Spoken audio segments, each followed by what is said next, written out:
वही काटोगे जो बोओगे। गृहलक्ष्मी की कहानी। राधे राधे बाबा।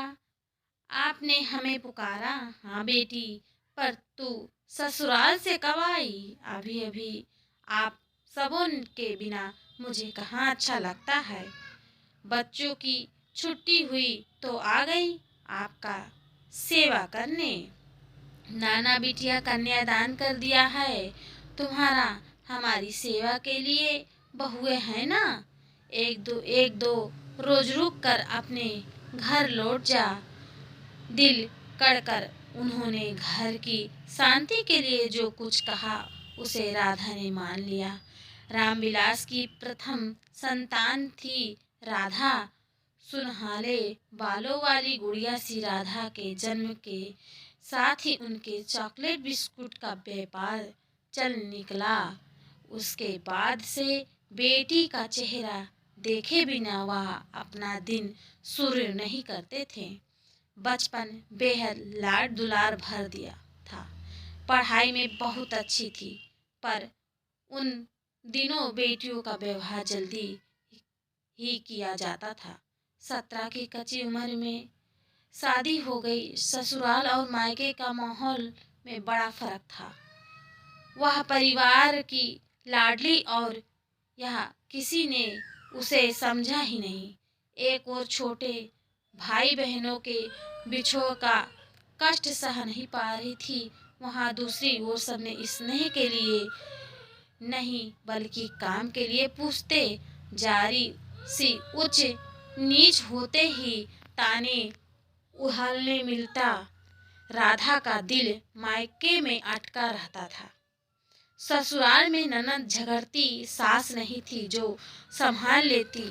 एक और काम की अधिकता के दूसरी ओर शांति का अभाव।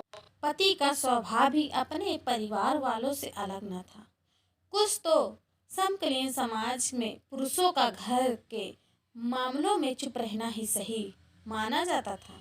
उनकी ओर से कोई सहयोग नहीं मिलने पर स्नेह के दो बोल पे तड़प में जब तब मायके के रूह कर लेती। माँ बाप समझा बुझाकर वापस भेज देते। शादी के 2 साल पूरे होने तक जुड़े पुत्र के जन्म लिए। लव कुश के आते ही गृहस्थी से जुड़ने लगी। जीवन को एक दिशा मिल गई थी। बच्चों संग वह भी बढ़ने लगी। बेटे स्कूल जाने लगे तो आशाओं ने कुछ और पंख फैलाए।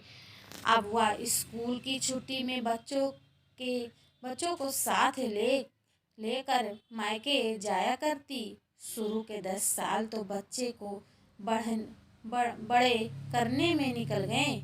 इसे बीच भाई की भी शादी हो गई थी। 2-4 साल गुजरते ही पूरे परिवार का राधा के प्रति स्नेह भाभीियों की खटकने लगते थे।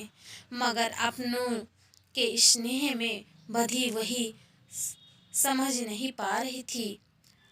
रिक्शे से उतरते ही पिता की आवाज़ कानों में पड़ी। उनकी बातों से एक झटका सा लगा। ससुराल वाले के व्यवहार के कारण उनसे जुड़ी ही नहीं पाई गई थी और अब मायके भी छूट गया। दोनों बेटे में ही मन लगा लिया। अपनी लहलहाती फसल देख जैसा किसान झूम उठा, ठीक उसी तरह अपने बच्चों को देख गर्व से भर जाती।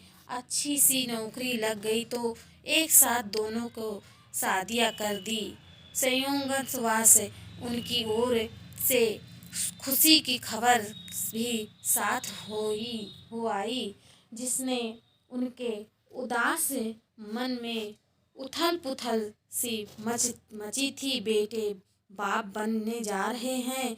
उन्होंने बारी बारी से दोनों से ही कहा, मैं मदद के लिए आ जाऊं? नहीं माँ, रिंकी की मम्मी आई हैं और वहाँ अपनी माँ के साथ ज़्यादा आराम से मैनेज कर पाएंगी। अमन से इस जवाब की उम्मीद नहीं थी। आकाश ने भी कुछ ऐसा ही कहा।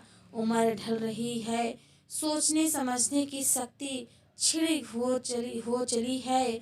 बहुत सी बातें समझ नहीं पाती, कुछ कानों तक पहुँची भी जाए तो दिल तक नहीं उतरती। दिल तो उन्होंने लगाया ही नहीं कभी, कोह के रिश्ते को भी महत्व दिया उन्होंने देखा जिन्होंने उसे जन्म दिया, और उनके लिए जीने लगी जिन्हें स्वयं जन्म दिया। जी हाँ दोस्तों, यह वीडियो से क्या सीख मिली है, इस वीडियो आप कमेंट बॉक्स में ज़रूर बताइएगा। हमारा वीडियो पसंद आया तो लाइक से सब्सक्राइब जरूर करिएगा। ऐसे ही मिलते हैं अगली वीडियो में। धन्यवाद।